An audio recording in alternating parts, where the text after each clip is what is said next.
Well, it's great to be with you. My name is Peter Babington, priest in charge of St Mary-le-Strand Church, which Sir Simon Jenkins calls the finest 18th century church in London. And who am I to disagree with Sir Simon Jenkins? I know there's lots of architects in the room, so you might have different views, but we love it.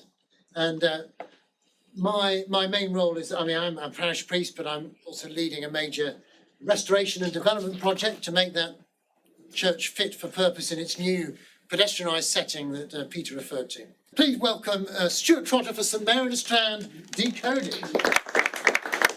Hi everyone, it's a great pleasure to be here. Could I introduce Karen Little, who is operations manager and administrator of St Mary-le-Strand, and she's going to help me read the presentation here. So why was the church built in the way it was? This is the question we're going to try to answer. Now, these are possibilities. These are all new thoughts, so they must be tested over time. Now, a word we'll often use in this presentation is Jacobite. So it's first for us to define what we mean by Jacobite. Yep. Jacobus is the Latin name for James, and the Jacobites were named after the followers of King James II, who was crowned in 1685 and deposed 3 years later. Because he had become a Roman Catholic. But Jacobitism itself, as a philosophy and a movement, goes back to London to an exact year, 1643. And was created by a song. You could march to it or dance to it, but most important of all, the writer of the ballad said the song must be sung joyfully. His name was Martin Parker, a vagrant, tapster, drunk and thief. He was responding to a prediction made by John Booker, an astrologer, that King Charles I would perish. Martin Parker's ballad was called "The King Shall Enjoy His Own Again," and here is a snatch of it.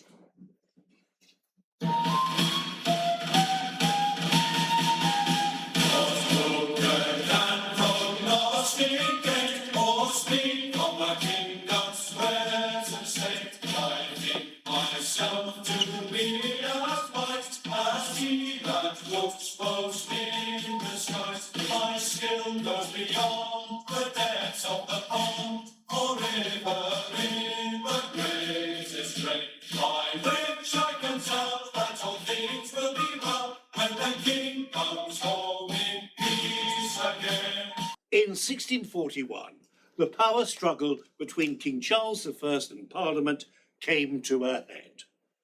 In 1642, he left his Whitehall Palace and set up a base in York.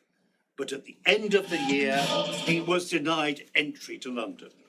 Parker predicted that while the king is away from the palace in Whitehall, there would never be peace in the land. Though penniless himself, Parker loves the thought of King Charles surrounded by expensive silks and perfumes. He wants the royals to be special. He celebrates the divine right of kings, introduced as a political system by King James VI of Scotland, when he also became King James I of England. James declared to Parliament that a monarch was the most supreme thing on earth. Kings are God's lieutenants sitting upon God's throne. They are gods on earth. By 1643, Oliver Cromwell was clearly the coming man, but Parker challenges Cromwell's right to reign, as he is not a Stuart and not a king. Booker, of course, proved correct in his predictions. Charles I had his head chopped off. But Parker had a poetic, even spiritual truth about his poem. He knew that most of the English loved peace and loved the royal family. Charles I's son, Charles II, had to flee to France after his father's death.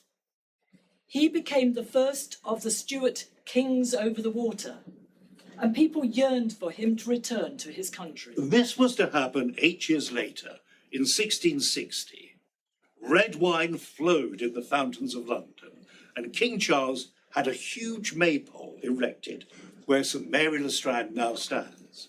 Charles II converted to Roman Catholicism on his deathbed, but his brother James II had been a follower of the old faith for 15 years. He wanted freedom of worship for everyone and appointed Catholics to leading positions in the government and the army. The Whig Party was formed as a reaction, determined to get rid of Catholic cronyism and the divine right of kings. The Tory Party was also formed, determined to support high Anglicanism and the Stuart royal family. The Whigs and the Tories were to become the big Endians and little Endians of Jonathan Swift's Gulliver's Travels, factions and daggers drawn about how to eat an egg.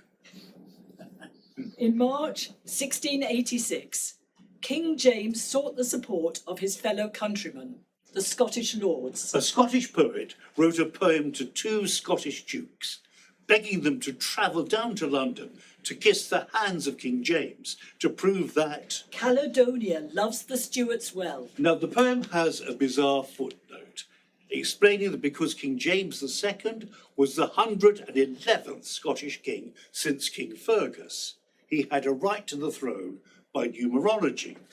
111, 111, can convert to an equilateral triangle. The base of the triangle represented Scotland, from which the Stuart line originated, with England on the left and Ireland on the right. The Jacobites now had a symbol as well as a song. They even formed secret triangles with dots in their letters. The poem was published by a group of Edinburgh Freemasons, and the triangle, which had originally been an old symbol of the Holy Trinity, also became a symbol of Freemasonry, as we can see from the Masonic medallion struck in honour of Benjamin Franklin.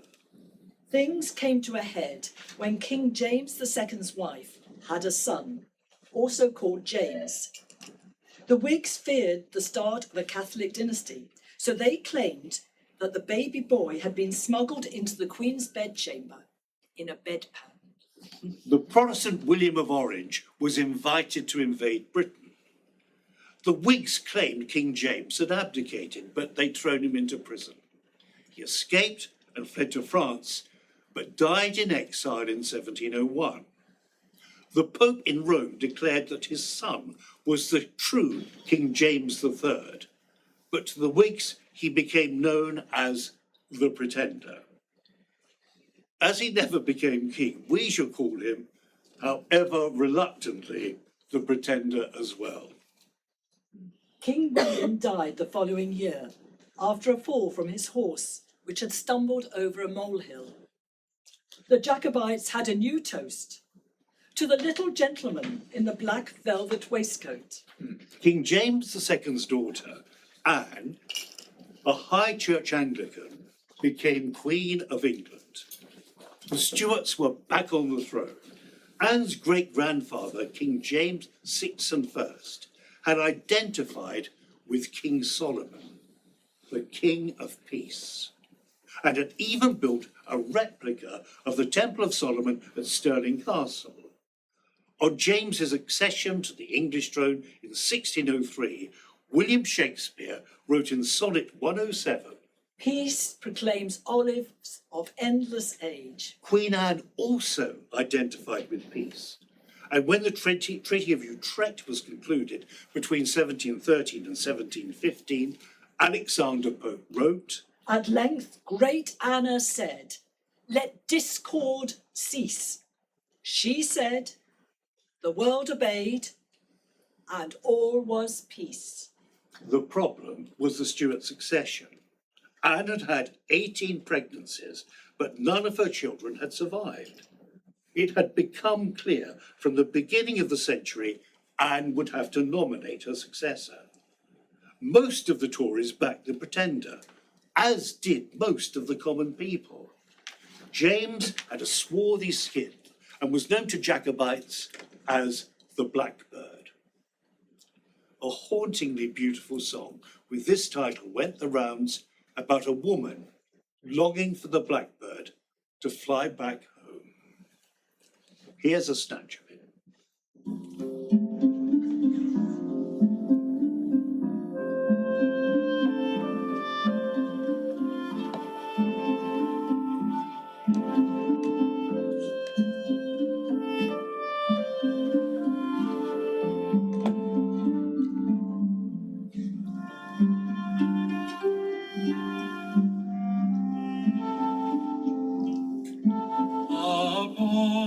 a fair morning for soft recreation, I heard a fair lady was making her moan, with sighing and sobbing and sad lamentation.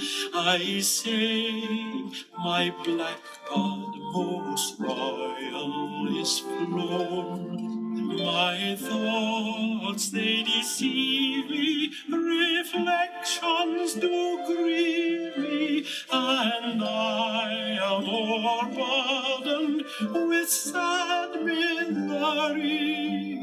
Yet if death should blind me, as true love inclines me, my blackbird I'll seek out wherever he be.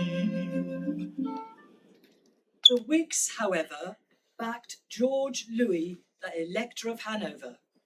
He was 54th in line to the throne, but the first Protestant they could find. A waiting game ensued.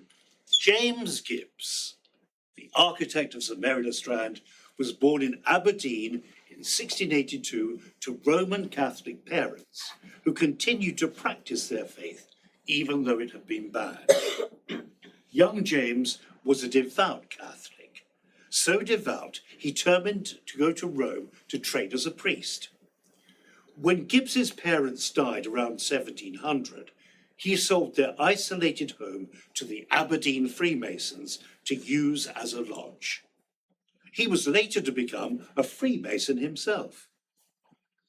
Gibbs travelled round Europe, but when he finally got to Rome, he was so terrified of the Italian Jesuit who ran the Scots College that he left without taking his oath. He became an apprentice to the great architect Carlo Fontana and even lived in his house. Fontana was working on the Santa Maria Maggiore Basilica, the final resting place of the late Pope Francis. And that's probably why the coffered ceiling of St Mary-le-Strand is so similar to the coffered ceiling of Santa Maria Maggiore. Word reached Gibbs that his half-brother was dying, so he returned to Scotland in 1709, but arrived too late. There was no money for him in his native country, so he journeyed down to England, but there was no money for him there either. Gibbs wrote that he had starved for 4 years and had a great many very good friends here of the first rank and quality. But their promises were not a present relief for my circumstances. But being of good parts and virtuously inclined and well disposed, Gibbs was lucky enough to catch the eye of John Erskine, 23rd Earl of Mar, a fellow Scot, Freemason and architect who was in London at the time. Mar called Gibbs Senior Gibby and gave him some minor architectural work in Scotland. But then Mar had another idea. By this time, the Tories were back in power, and they came up with a grandiose plan. They would build 50 new churches in the high Anglican style in the suburbs of the City of London to honour Queen Anne and immortalise the Stuarts. Mar introduced Gibbs to Sir Christopher Wren, who was then in his late 70s. A Tory, a Jacobite and a Freemason, he became much Gibbs' friend and pleased with his drawings. Wren and Mar came up with a scheme to make Gibbs one of the 2 surveyors on the building commission. But there was a problem. John Vanbrugh, the playwright and architect, was on the commission as well. He and Wren loathed each other. Vanbrugh was also a Freemason, but he was a Hanoverian Freemason. An irrevocable split had begun in the Brotherhood. All Freemasons were loyal to the monarch. But which monarch? One on the throne or one over the water? Vanbrugh put forward a different candidate for the surveyor's post. so Wren and Mar had to call on the help of Queen Anne's chief minister, Lord Harley, Tory, Jacobite and Freemason. her Chancellor of the Exchequer, Robert Benson, newly created Lord Bingley, Tory, Jacobite and Freemason. and even her physician, Dr. Arbuthnot, Tory, Jacobite and to Freemason. push Gibbs's appointment through. St Mary-le-Strand was one of the first churches to be decided on, to raise the tone of what had become a notorious red light district. Alexander Pope later quipped the church was built for the saints of Drury Lane. The Jacobites on the commission came up with an extraordinary idea. In front of St Mary-le-Strand, they would build a column, a third taller than Nelson's was later to be, with a statue of Queen Anne on the top. Gibbs was given the job of designing and building the column, but on the 1st of August 1714, the Queen died. 4 days later, work on the column stopped.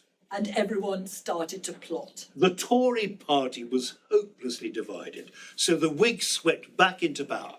The Elector of Hanover was proclaimed King George I of Britain, France and Ireland. The Scots were particularly snobby about King George. They mocked him for being a wee gentleman lairdy, and for being caught in old clothes, hoeing turnips and leeks, when word came he was King of Britain. In popular songs, King George was called Cuckold Geordie. And in Jamie the Rover, there is a reference to the king's horns, cuckold's horns. George's wife was said to have had an affair with the Count, who then went missing. Murdered, it was rumoured, by the king, who locked up his wife in a German castle. She took her revenge by always referring to him as Hagenschnaut, pig snout. George was crowned on the 20th of October 1714, provoking Jacobite riots in 20 different English towns. A fortnight later, a meeting of the building committee of the commission was called, chaired by Lord Bingley and composed of Dr. Arbuthnot, Sir Christopher Wren and his son. Also called Christopher, and also a Tory, a Jacobite and a Freemason. Vanbrugh, newly knighted by King George and with Benham Palace to his credit, and Gibbs, Only 30 and without a single public building to his name, both laid before the committee 2 designs for the next church to be erected in the Strand near the Maypole. The committee judged both designs were proper to be put into execution and referred to commissioners to make the choice. At this point, 2 pages have been ripped out of the minutes book of the building committee. 2 days later, the designs were submitted to the commission itself. Gibbs was given the job, The Jacobites had won. but Gibbs nearly lost the job. His mentor, the Earl of Mar, was Scotland's leading Jacobite. He led the rebellion of 1715. It failed, of course, but introduced the most powerful Jacobite symbol of all, the 5-petalled white rose. On the 10th of June, 1715, the Pretender's birthday, a group of northern Jacobite men and women met at the ruined Alkindown Castle in Scotland to drink King James's health. They plucked wild white roses from the bushes, stuck them in their hair and on their bonnets and breasts, and sang and danced. In the autumn of that year, the Earl of Mar's Jacobite soldiers paid honour to that event by shaping white ribbon into roses and placing them in their bonnets. The white cockade had been born. The Earl of Mar fled from Britain, and at the beginning of 1716, all the Jacobites were thrown off the commission for building 50 churches, including Wren and Gibbs. Gibbs was accused by a rival Scottish architect of being a papist and a disaffected person. He was sacked as the commission's surveyor and taken off the St Mary-le-Strand project. Gibbs, of course, denied the charges, even though he was working as a secret agent for the Earl of Mar. He then made the commission an offer they couldn't refuse. He would design and build the church for free. His only condition was to take his designs away with him. and no one be allowed to take a copy, he intending to engrave it for his own use. The Commission agrees. The Whigs wanted to close down the Tory building project as quickly and cheaply as possible. But they soon came to regret their decision. Because they were not paying Gibbs, they could not control him, and he had taken away his plans with him. There were now 2 Jacobite flashpoints in the year. The first was the 29th of May, Oak Apple Day, King Charles II's birthday, and the day he had returned to England. The oak tree had become a symbol of the Stuart family. It had been chopped down when Cromwell had cut off King Charles I's head, but saplings had grown from it. His 2 sons, Charles II and James II. Charles II had also hidden in an oak tree after the Battle of Worcester and was believed to have taken on the tree's fertility and strength. His wife couldn't conceive, but he himself had fathered no less than 14 illegitimate children. On the 29th of May, people wore sprays of oak leaves and danced round oak trees and maypoles. They wanted the Stuarts to flourish so that peace in Britain would flourish as well. The second flashpoint was now the 10th of June, White Rose Day, when Jacobites wore white roses. And soldiers tore them off. White roses became more expensive in London as the day wore on, and well-heeled Drury Lane courtesans would wear them as a defiant corsage. All over the country, people made fun of King George on these 2 days by brandishing turnips and wearing horns on their head. By November 1718, the new commission surveyors had become suspicious about what was going on at Mary-le-Strand and visited the site.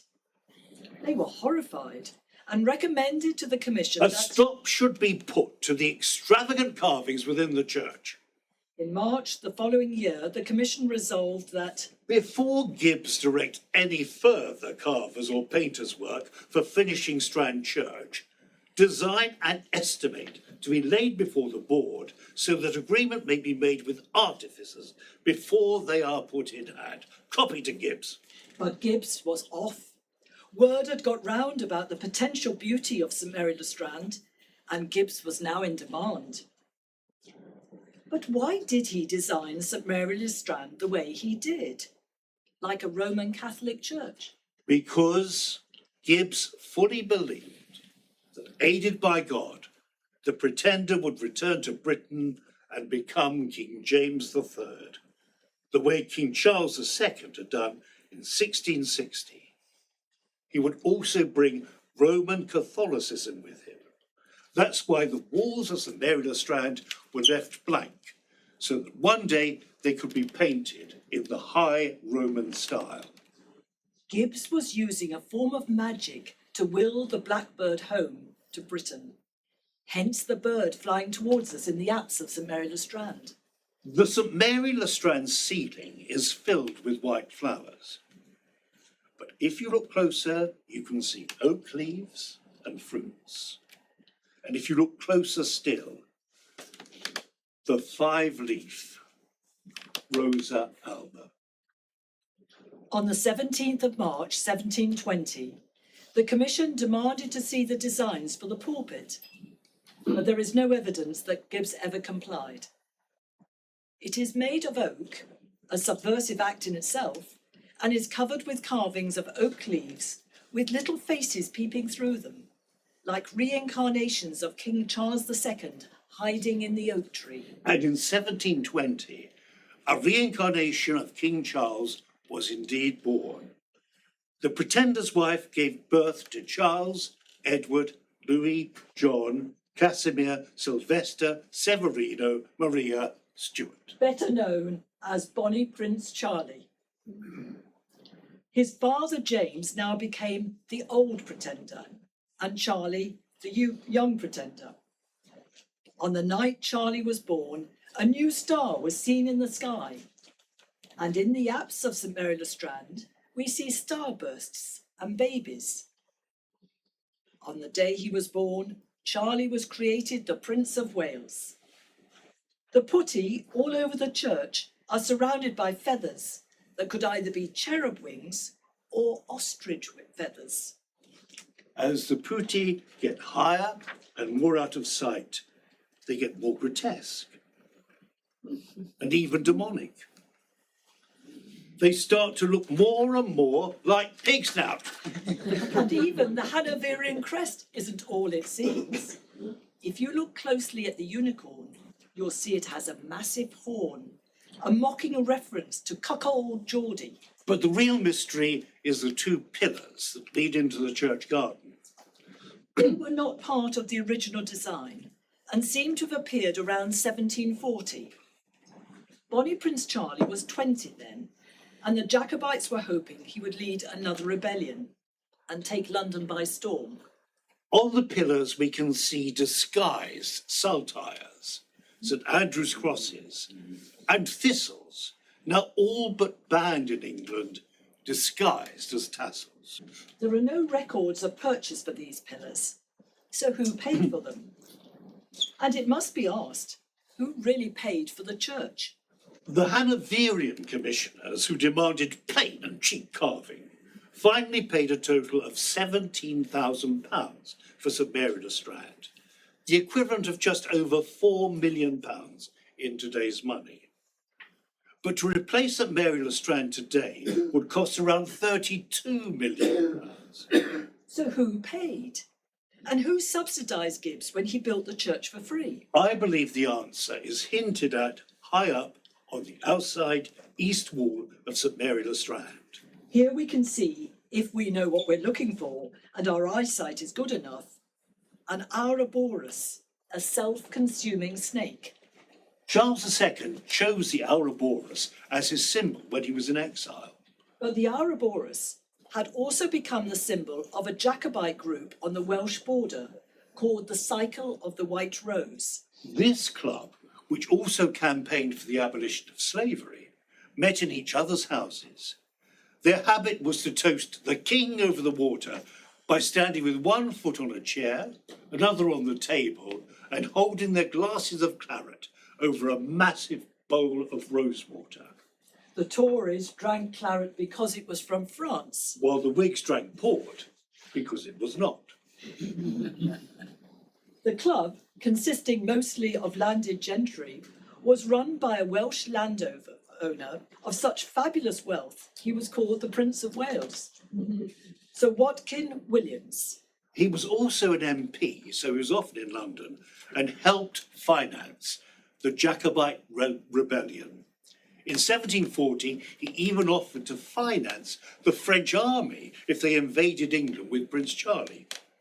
He was a devout High Church Anglican and a great friend of William King, the Jacobite master of St Mary's College, Oxford, who in turn was one of Gibbs's closest friends.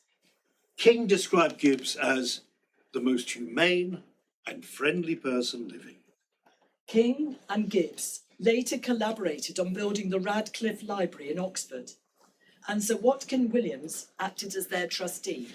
In 1719, Sir Watkin Williams added Wynne to his name because he had inherited the land of the Wynne family. The Wynne family crest included an eagle, and on his drinking glass, Sir Watkin added an eagle. On the outside east wall of St Mary-le-Strand, two eagles perch above the Ouroboros, both looking south to France. The White Rose Club had secret handshakes and passwords, and is often described as quasi-Masonic. Was St Mary-le-Strand quasi-Masonic as well? Remember, Freemasonry at this time was a craze. There were 57 lodges along the Strand, held in tiny tavern rooms. The original Freemasons' temple in Great Queen Street was not built till 1775 to accommodate full-blown Masonic rituals. Did the Masons use St Mary-le-Strand in the meantime? Churches in Britain had been used for this purpose before. Both John Aubrey and John Evelyn tell us that Wren was adopted into the Masonic fraternity at St Paul's Church, Covent Garden, on the 18th of May, 1691. Masonic meetings were also held on building sites, and there is evidence that this happened at St Mary-le-Strand. On the 12th of September, 1717, the Commission noted that the workmen had been Guilty of great disorder at Strand Church upon finishing tower. Master Mason and other master workmen to attend at next meeting. This placing of the capstone on the tower by the architect himself was a great Masonic ceremony, followed by singing and heavy drinking. But were Masonic meetings held at St Mary-le-Strand after it was consecrated in 1724? In designing St Mary-le-Strand, Gibbs was recreating the Temple of Solomon, as King James VI had done, with a porch, winding staircase, inner sanctum, high windows and a Holy of Holies. We know that Gibbs was familiar with King James's building because Marr had made him Surveyor of Stirling Castle. The Temple of Solomon features heavily in Masonic practices. The porch was where Freemasonry was said to have originated. Old plans show that a vault was built beneath the porch of St Mary-le-Strand, which has now been bricked up. There are 45 steps in the St Mary-le-Strand staircase leading up to the gallery, 3 units of 15. Freemasons further divide the 15 steps into groups of 3, 5 and 7. This was a memory system left over from the days when Masons were largely unlettered and had to learn by rote. The spiral stairway became a filing system.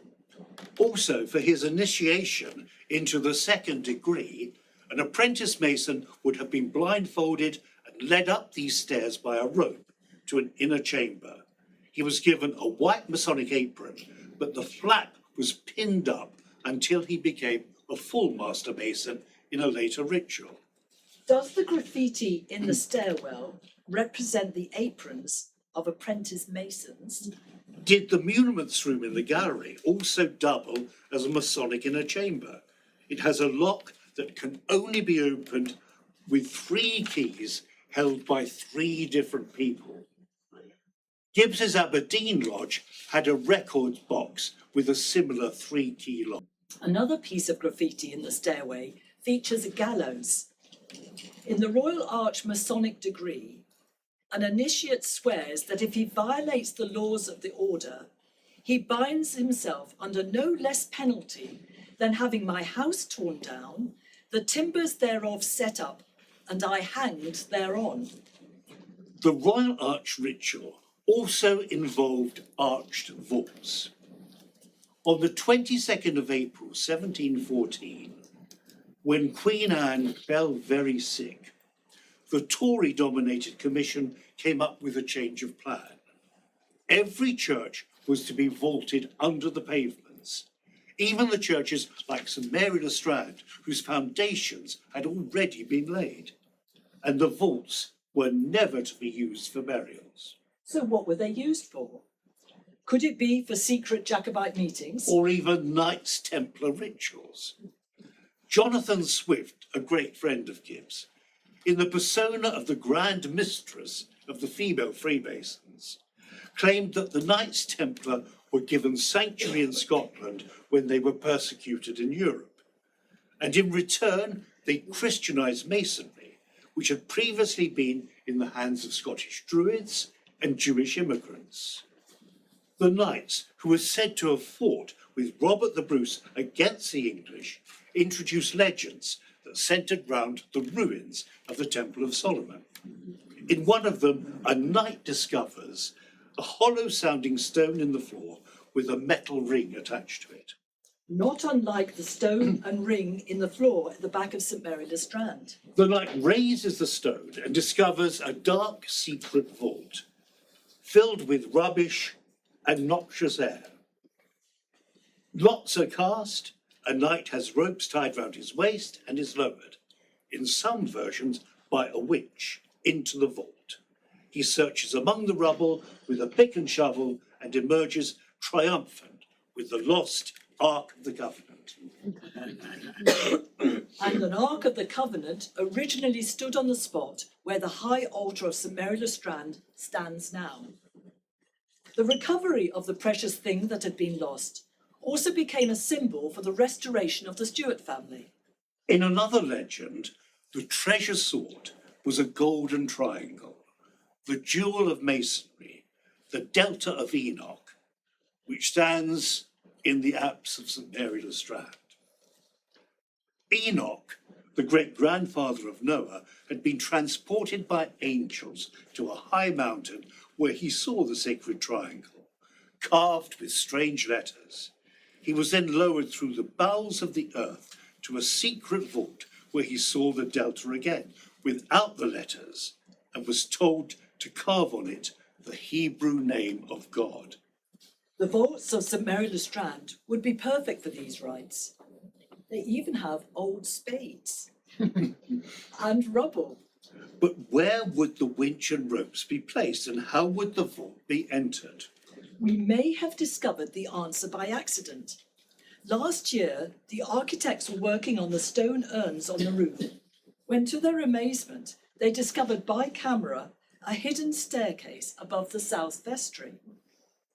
There is a wooden structure above the window that could well have been a cradle for a winch, and the vestry below has a central hole through which a rope could be fed. And what of the staircase? It appears to lead to a bridge corridor across the apse behind the Hanoverian crest, then perhaps down another stairway to the north vestry. It would seem you had to stoop low through the brick arch to make your way across the apse. You certainly have to duck when you enter or leave the staircase at the west end of the church. This could well be another royal arch rite, when you move from light into darkness and back into light again, humbling yourself, blindfolded and tethered, beneath a brick arch, so you can be, in the Masonic word, exalted. And that exaltation would have been built into your journey. You would be like Enoch, up in the heavens, way above the high altar. And then you would be granted your enlightenment, the sight of a burning bush. An effect created by an inflamed urn, Could this be why there seems to be soot on the walls of the hidden chamber? as well as the vaults in places far away from the Victorian boiler. And why the church was originally decorated with no fewer than 40 flaming urns? Including one above the Ark of the Covenant altar. But the question must be asked, did any of this ritual and magic actually work? Well, Did it advance the Jacobite cause? well, yes and no, really. It may have enticed Bonnie Prince Charlie, as Grand Master of the Templar Knights, back to Britain to fight the English king. But it all ended in the carnage of Culloden, when 1,500 men were slaughtered in less than half an hour. It was said the Welsh dreamt of Jacobitism, The English drank to Jacobitism? but the Scots died for it. But we are here tonight to remember the English who died for it as well, especially Francis Townley and George Fletcher, whose heads were displayed on spikes on Temple Bar Gate. A memorial ring for the executed Jacobites was created at the time, which has become known as the Four Peers Ring. It was made of gold, and gold was a particular symbol of the Stuarts. King Solomon, whom James VI and first emulated, had covered his temple with gold, and James sported a chunky gold hat pin called the Mirror of Great Britain. Charles II introduced the gold guinea to Britain. And Anne hung gold coins round the necks of the people she touched when she healed them of scrofula. As Alexander Pope wrote of her, her bright example gives a golden day. And the apse of St Mary-le-Strand is drenched in gold. The initials of the Jacobite martyrs are carved on the ring, the peers on the bezel on the front, and the commoners like Townley and Fletcher inside on the shank. And if you look carefully, you can see a 5-petal white rose and a thistle. It would have been treason to wear this ring, and you'd only do so with people you trust with your lives. But what if a Hanoverian suddenly came into the room? Simple, we turn it round. Now you see it, now you don't. The quintessence of Jacobitism. Thank you.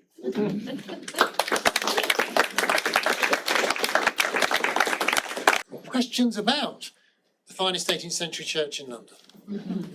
Thank you. You know there's a steeple right in the front of the church there.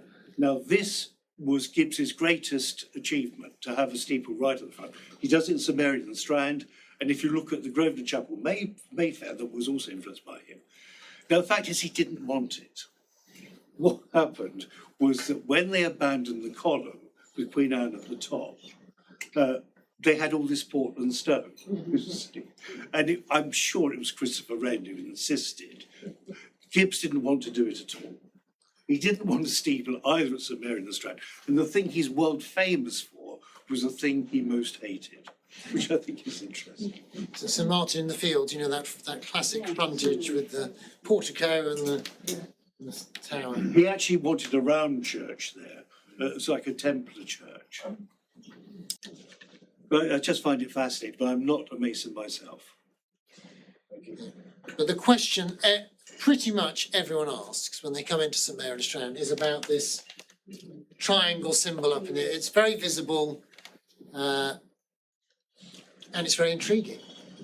So it is this a gold triangle, and there's the lettering is Hebrew lettering, which reads from right to left, and this is the letter Yod, Y, and this is the letter Hey or H. Hebrew originally is just consonants, doesn't have vowels, but it has these sort of dots above and below. So that's an A. So this is the dot in the middle there of the Het is a dagesh, which means that it's an abbreviation. So this is like the Yah, like at the end of Alleluia, the first part of the divine name. It's I'm not a Freemason either. I mean, it's a sort of very. Is anybody a Freemason? You don't have to declare it. In that sort of, I mean, in Freemasonry, the sort of the divine power is the architect, the great architect who's sort of who's built everything, and the Temple of Solomon is the high point of architecture for them. So it's interesting that Gibbs is referencing the Temple of Solomon in a lot of the architecture in St Mary-le-Strand or some of the decorative features seem to reference the temple. So there's the palm branches carved, for example, on the outside and on the inside, either side of the arch. And then I think what he's doing is saying that the sanctuary of the church is like the Holy of Holies of the temple.